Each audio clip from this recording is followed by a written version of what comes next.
Well, hello, Sandy. Podcast day, Amy. The days fly The in a good days do, way. they do in a good way. Yes. So, busy weekend?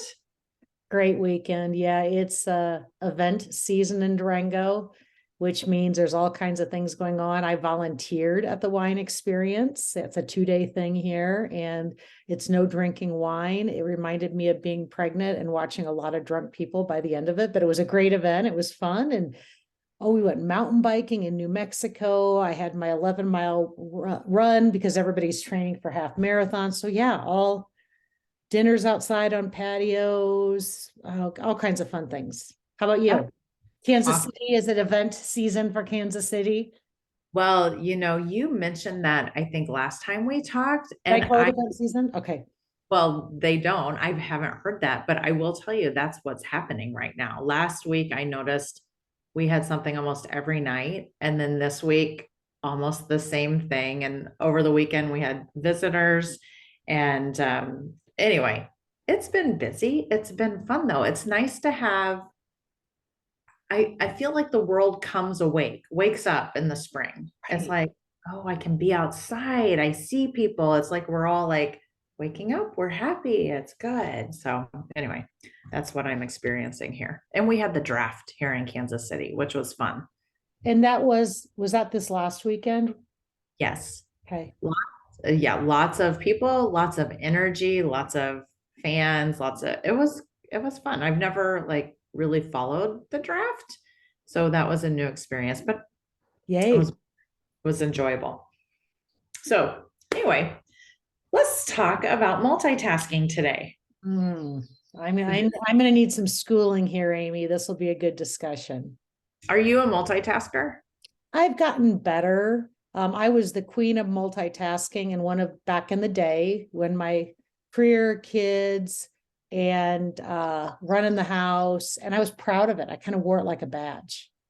Look at me, I'm so good. And then upon further reflection, as I get older, I try not to. I don't wear it like a badge, and I try not to do it because I don't find it being as effective.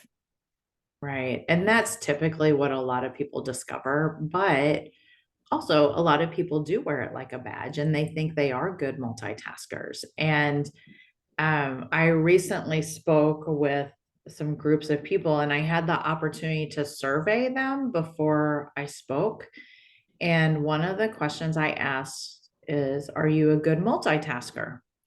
And when I got the surveys back, I was shocked that everybody either said yes or sometimes. And there were only I would say about 150 people surveyed about, I don't know exactly how many, there were only two that said they are not a good multitasker. Wow. I know. So Wow. exactly. So everybody thinks they're good at multitasking. They wear it like a badge of honor.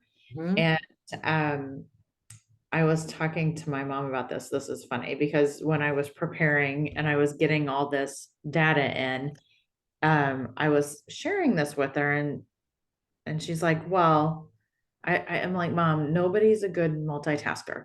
Like 99% of the population is bad at multitasking. They can't shift from one thing to another efficiently. They are losing efficiency by doing that. And there's all sorts of data behind that. But then there is 1% that can, and they're called super taskers or something like that. I can't remember what they're called, but 1% of the population. No, they're Okay. called event planners, I think. Event planners, right? It's all this stuff. There's stuff everywhere. So my mom asked me, she's like, well, you're going to share how to be a better multitasker, right? And I'm like, no, I'm not. I'm going to share how to be a better focuser. So anyway, then her question spurred me to do a little research of how, like, I googled how to be a better multitasker because I was like, I wonder if there is information out there Okay. about. Okay, so you can see how I spiral in my head, right? Right. And And um you found something, I'm sure. there were tons of articles about how to be a better multitasker. But when you read them, like that's what the title said, but when you read them, it was actually about how to focus better so you're more efficient. It wasn't, they never they never shared that multitasking is not efficient. They just said if you focus, then you'll be more efficient. You know, they shared like strategies on focus. So anyway, I thought it was really interesting. The only thing I'd say in experience being on both sides of the equation is not most tasks involve people in some way, shape, or form. And when you're on the other end, you know when somebody's multitasking, because what's really impossible is paying attention to the person in front of you. If you're multitasking and dealing with other people, you're dismissing someone or not giving them your full attention. And I can think of examples of being on like Zoom calls, and you can tell somebody's answering emails or they're not listening because they ask a question again and they're multitasking. And it's not fun being on the other end. So they might get their badge because they kept up on their email and they answered their Slack and, gosh knows what they're doing. But when you're the other human involved, I don't think you ever give them a badge for a great job for multitasking when they're not paying attention. Right. And Sandy, that I think is one of the keys is it feels like a lack of interest and a lack of respect. I'm just going to say these devices right here are huge for how we feel about people in relationships with us. Because, so I'll share some statistics. When you are multitasking, you reduce your IQ by as much as 10%, 10 points. I'm sorry, 10 points, not 10%. Okay. It causes mental blanks. And that's the key on relationships is those mental blanks because you're not really hearing people, and it reduces your productivity by 40%. So the mental blanks, that's what I notice when I am with people and they have their phone sitting there face up and they get a notification. It's that notification that takes priority over whatever I'm saying for some people, you Right. know, Or it's they're like, not focused anymore because they look down, they're not listening. right. And you can't listen, you can't read and listen. So I have a degree and I'm just gonna tell you, you have to pipe up here because I can rant about Oh, this this is forever. great. I love it. You tell me because I was like, let me tell you this. So um I have a degree in engineering. So math is pretty easy, like basic math is basic math. And one time I was tested on my ability to multitask. And the gist was there was this person telling a story, and we're supposed to listen to the story and get some details of the story because at the end of the story, they're going to ask some questions about this story. Okay. So she's reading a story, and I'm supposed to be listening because they're going to ask questions and see if we can answer the questions. Then they gave us a sheet of basic math 2 plus 9. 3 plus 5, just basic math, only addition and subtraction. I sat there and and there's a timer going. We only had so much time. So I sat there and I was looking at a problem, and it was 7 plus 4. And I was looking at that problem and I was trying to listen to the story. And I was like, okay, I can do both of these things at once, right? And I'm sitting there and I was like, I could not come up with what 7 plus 4 was. And listen, it was so bizarre. But it proves the point, right? Yeah, completely. I was like 7 plus 4, like this is so simple. It's Okay. simple. So think about back to a good example in my mind of when multitasking fails, or how maybe you're not taking a test, but okay, let's say you're at a party and all of a sudden something piques your interest with somebody talking behind you. Maybe it's your kid, right? And you're trying to listen to that conversation while you're talking to someone else. Total fail, Like Yeah, there is total fail. Everybody's been in that situation where they're trying to hear something, or maybe two different conversations are going on. It's impossible to listen to both. right. It's impossible. Yes, you have to focus on one thing, and people know when you're not focused on them. Um, my husband and I, we have situations where we're in the car and we'll be talking, and he sees things and he likes to catch it and point it out to me. So I will be in the middle of a sentence. He'll say, "Oh, look at that." He'll interrupt and he'll because he sees something interesting. He doesn't want me to miss it. And then, but there's this disconnect of, all right, so obviously he wasn't listening to me because he was focused on something else. So there's like this, all right, I guess what I'm saying is not that important to him. So Right. it's a very interesting dynamic in our And that relationship. happens with us flipped. I'm the one who's noticing, but again, if you're actively listening, would you really be able to look that closely and catch that other thing? I get exactly, because we have had the same conversations. Yeah. And that's a good question because active listening requires full attention.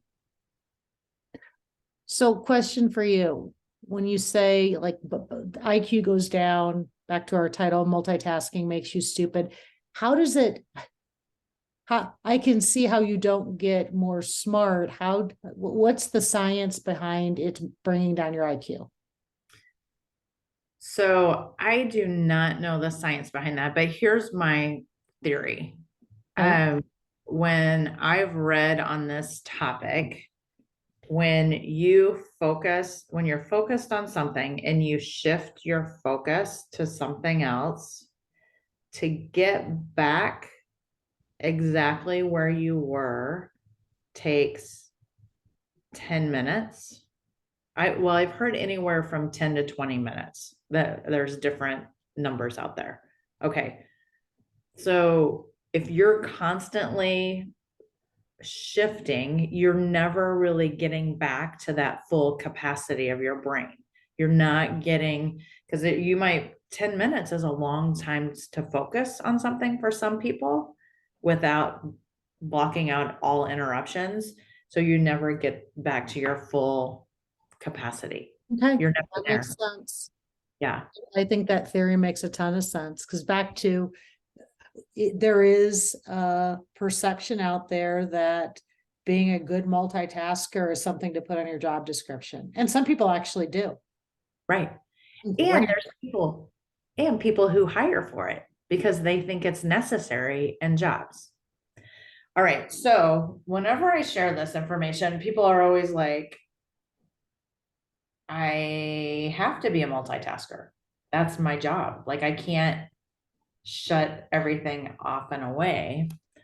And a lot of times I challenge that because they're usually in a training session with me or a keynote and they're sitting there without answering email, without answering their phones. Like their phones most of the time are put away and they're not engaging in them. So I'm like, well, I think you can. You're sitting here for an hour focused. So you can have focused time. You just have to prioritize it, which is I think the hardest thing for people to do to acknowledge that that needs to be a priority.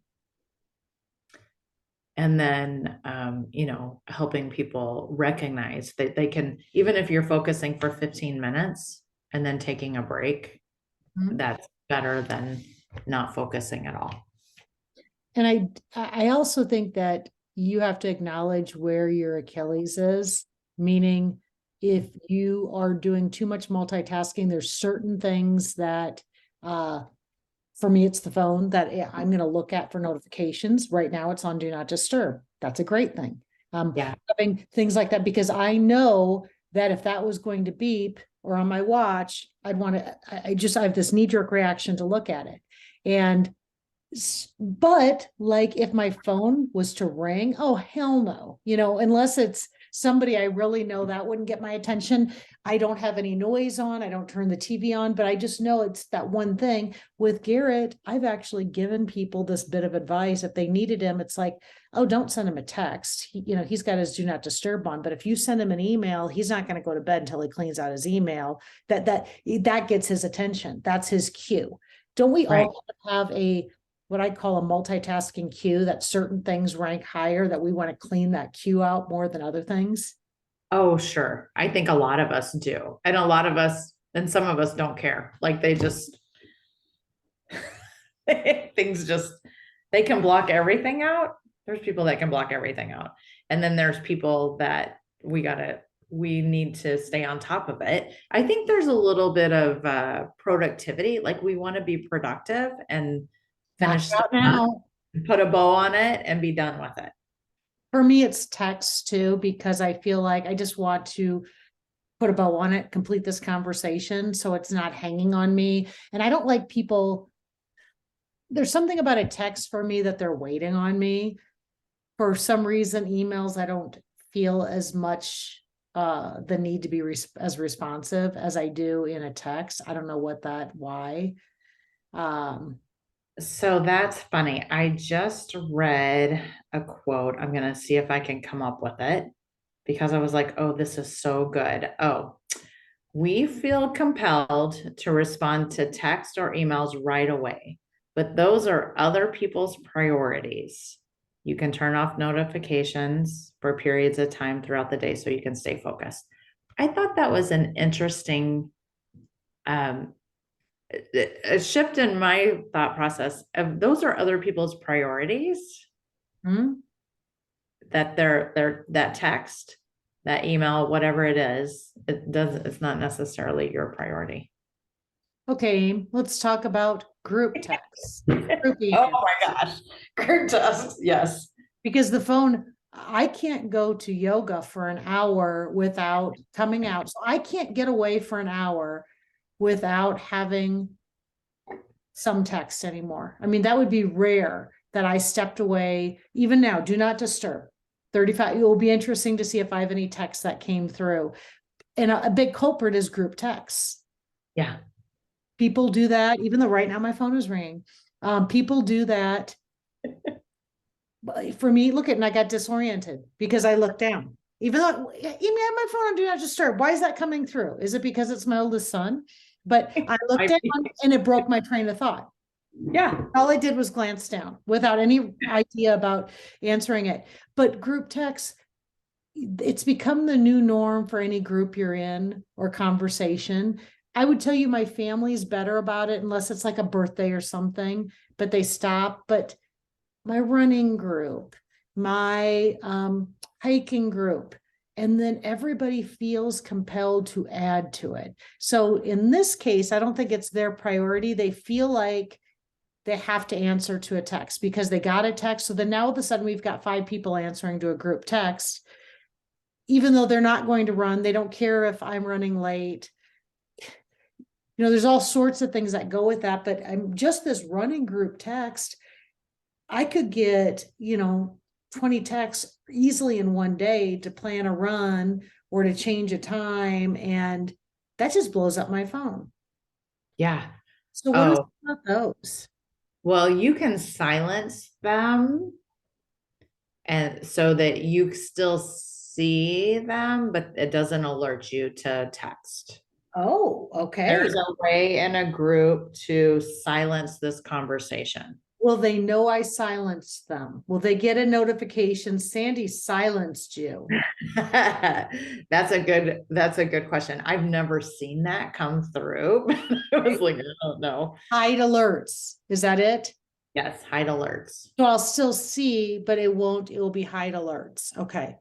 I But you think so. Give don't it a think that try. they'll say, but you know what? I'd be fine saying, I get too many push notifications. Yeah.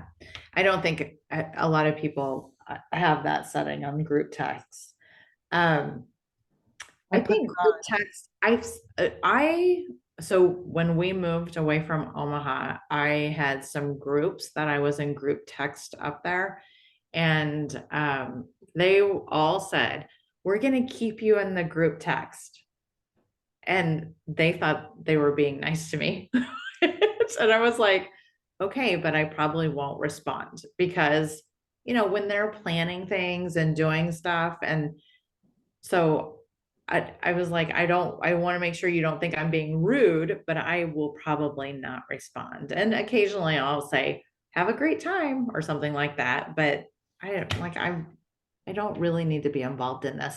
And I will tell you, I was just sitting here thinking there's something that happens monthly and it happens this Thursday, and I haven't seen any text on it. So I'm wondering if they've taken me out of the text thread now, maybe. So example, very similar to that is Facebook groups. Oh, And yeah. I had left Omaha and I love my book club and I wanted to stay on my book club page group. Uh-huh. It's a group because I want to see what they're reading, right? But it ended up being a hassle because when they'd send invites, I'd be lingering out there as a not coming. It was hard for coordination. It was, I didn't know where they were at on things. And it just turned into I was more of a liability to them by hanging on because somebody new would come on. They wouldn't know who's this Sandy. And Right.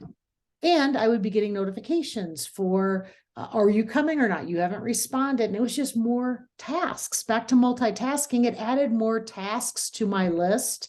Even if it was mental thinking, I don't need to do anything about this. And I finally asked the admin, hey, it's all good. If you guys read a good book, you want to tell me about it, shoot me a message, shoot me a text, but let's take me off this page. And good for you. I think that's the key is reducing the inputs so that you have fewer distractions and making sure your distractions are things that are important, like your son calling or like everything else, you can let it go. I have Facebook Messenger.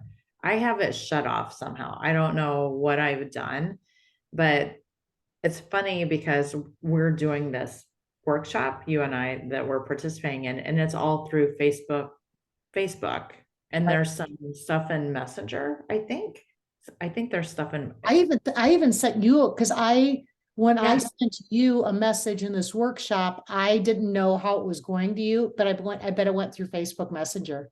it did. It went through Messenger, and I am never on there. And when I think it's when I got your message, I found a whole bunch of other messages that I've never replied to. And I was like, oh, I feel kind of bad. Like all this stuff is sitting out there. But I don't feel that bad because I was like, some of it was totally not important and things I didn't need to be a part of anyway. So I cleaned all that up. But anyway, minimizing those inputs can be super helpful.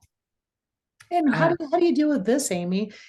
So we have all these, even if I'm not tracking them, I'm putting it on do not disturb. This happens to me sometimes. It's a day later. I was tied up in a all day workshop. I was giving a speech. I didn't have my phone on.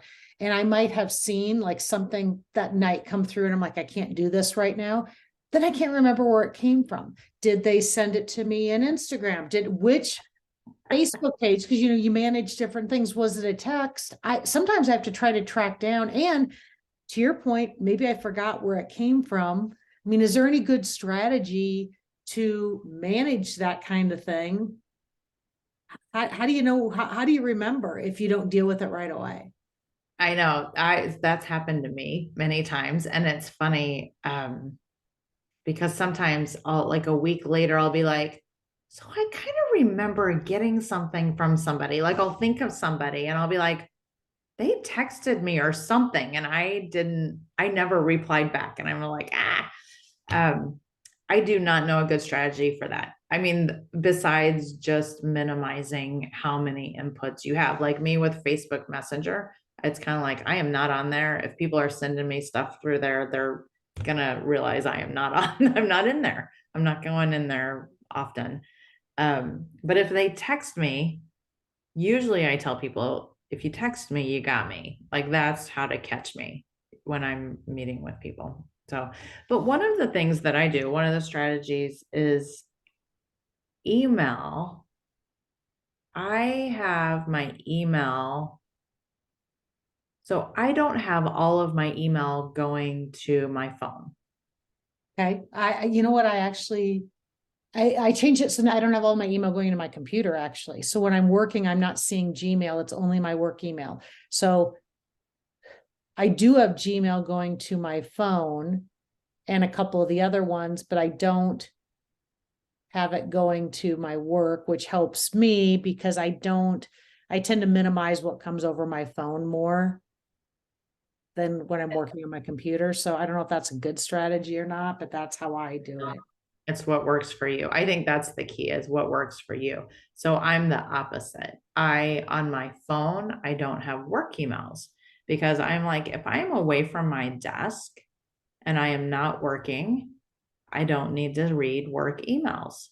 Now, if I am away from my desk and working, sometimes that's an issue. Like if because people send me an email to cancel something and I don't see it. So there is a little bit, it's not working great, perfect for me. But anyway, it does create a nice boundary not to have that Mhm. type of mixture, Yeah, which because is for me, it's when I'm trying to focus and I'm on my computer. Because I tend to have the two screens, all of a sudden the emails pop up. I want to look at them, at least peruse them. And I probably get,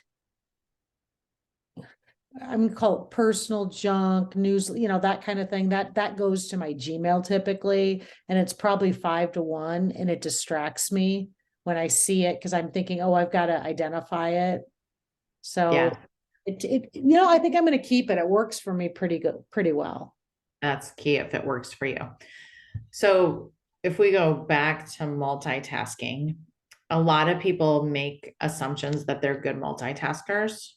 So one of the things you can do is actually test yourself. So I'll share a test with you Okay. that you can do on your own. You set a timer, you time yourself.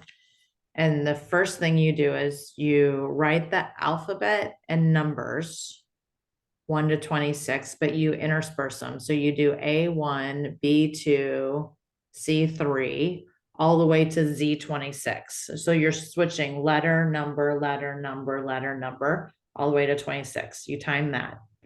Okay, get a time.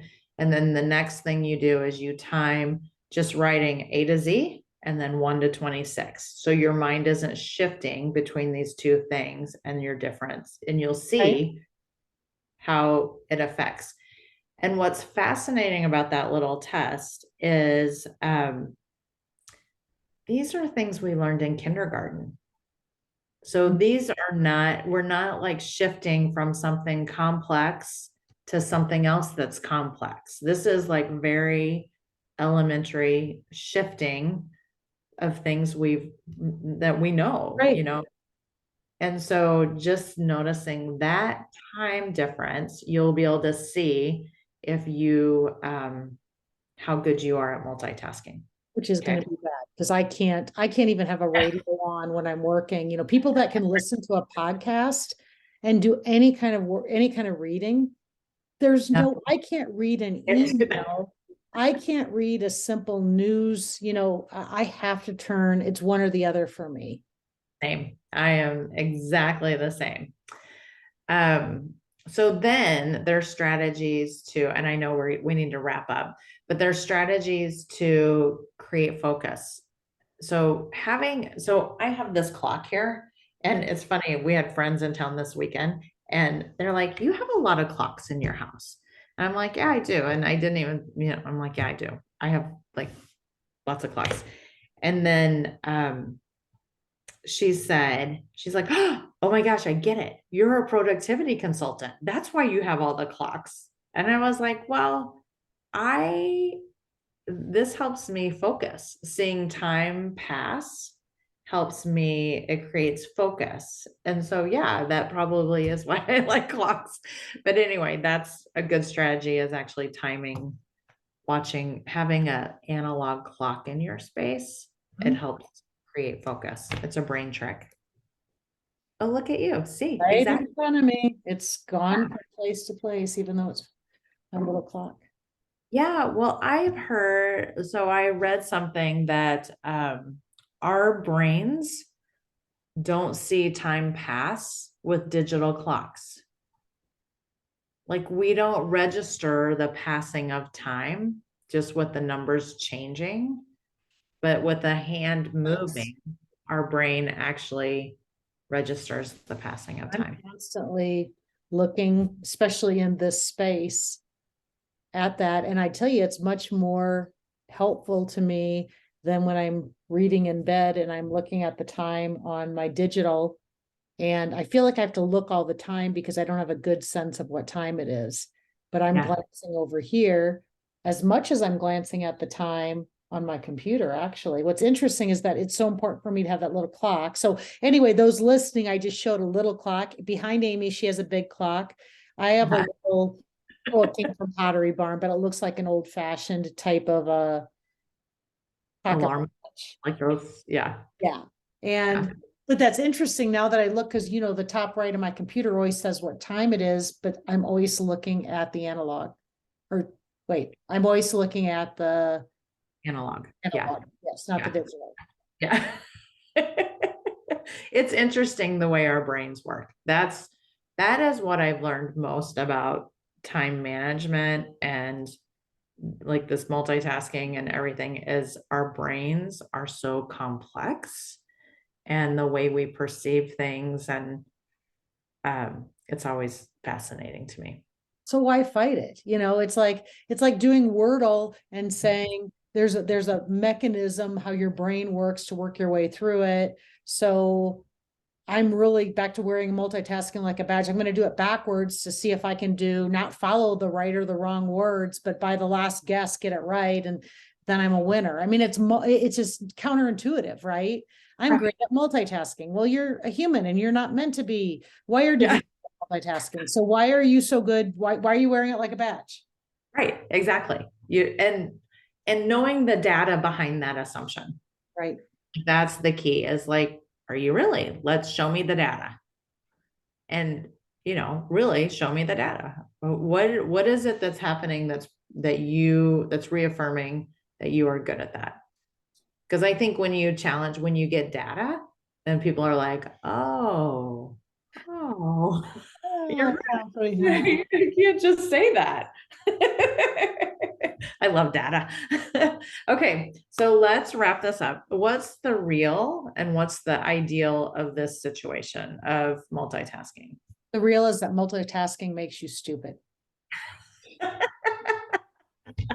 The real is yes, multitasking makes you stupid, but the real is also that we constantly have distractions and things, inputs coming at us. So the real is it's a struggle not to multitask. Like you have to be super intentional if you are not going to multitask. You have to focus and you have to create those boundaries around your focus time. Yep. That's the real because it's not just going to magically happen that, oh, I'm not going to have any distractions. So I can focus. Like you have to be intentional about it. Yep. Most people have to be super intentional. Okay. And then the ideal is Don't multitask. So it's so okay, simple. okay. The ideal is understanding that you're not a superwoman because you can multitask and you're doing something. If you're right-handed, you're trying to write with your left hand and say, look at my beautiful handwriting. Right. I think Sandy, you are spot on. The ideal is just accepting that you need to be able to have time to focus on things to get things done efficiently. You have to have And that. feel So, good about the final product. right, exactly. All All right. right. Well, thanks, Looking Sandy. at the clock, Amy, I think we can officially end this podcast. All right. Thanks, Sandy. Bye, Amy. Bye.